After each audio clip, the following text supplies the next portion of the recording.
Let's master the exact chemical sanitizer numbers you need to pass your ServSafe exam. Here are the key facts. For the ServSafe exam, you need to know 3 approved chemical sanitizers: chlorine, iodine, and quaternary ammonium compounds, or quats. Getting the details right is critical. The most common mistake test takers make involves chlorine. Many old guides say its contact time is 10 seconds, but the official standard is now at least 7 seconds. Memorizing this single number, 7, is one of the easiest ways to secure a point on your exam, as it's a frequently tested and commonly missed detail. Chlorine is the most common sanitizer, so let's focus on its rules. The concentration must be between 50 and 99 parts per million, and the contact time is at least 7 seconds. Temperature and pH have a special relationship.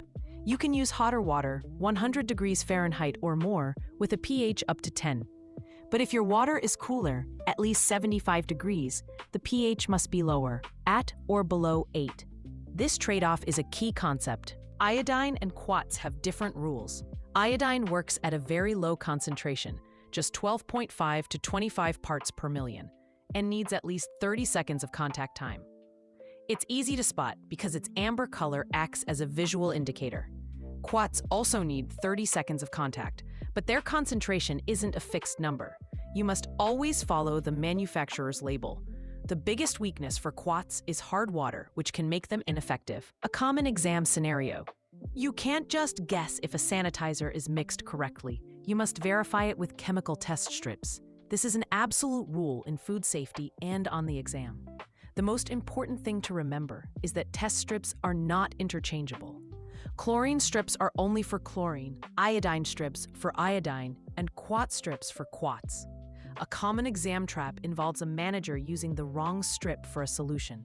This is always an incorrect procedure. Cleaning and sanitizing are not the same thing. Cleaning uses detergent to remove visible dirt, while sanitizing uses chemicals or heat to reduce pathogens. You must always clean first. This process is standardized in a 3-compartment sink. The order is non-negotiable. First, wash in hot, soapy water of at least 110 degrees. Second, rinse with clean water. Third, sanitize for the required contact time. Finally, and this is crucial, you must let everything air dry. Towels can recontaminate surfaces. Chemicals are not the only option for sanitizing. The other approved method is heat. When using a 3-compartment sink, you can sanitize by immersing items in water that is at least 171 degrees Fahrenheit for a full 30 seconds. In a high-temperature dish machine, the final sanitizing rinse must reach an even hotter 180 degrees. Unlike with chemicals, you don't use test strips here. Instead, you verify the temperature using a maximum registering thermometer or special heat-sensitive tape. Knowing these details, Chlorine's 7-second rule, the specific PPM for each sanitizer, and the wash, rinse, sanitize order is essential for passing your ServSafe exam. These aren't just guidelines, they are the exact numbers and procedures you will be tested on. To review the complete comparison chart and see more common exam traps, visit the full article on openexamprep.com. Once you've reviewed the material, test your knowledge with our free exam-style practice questions to ensure you're ready.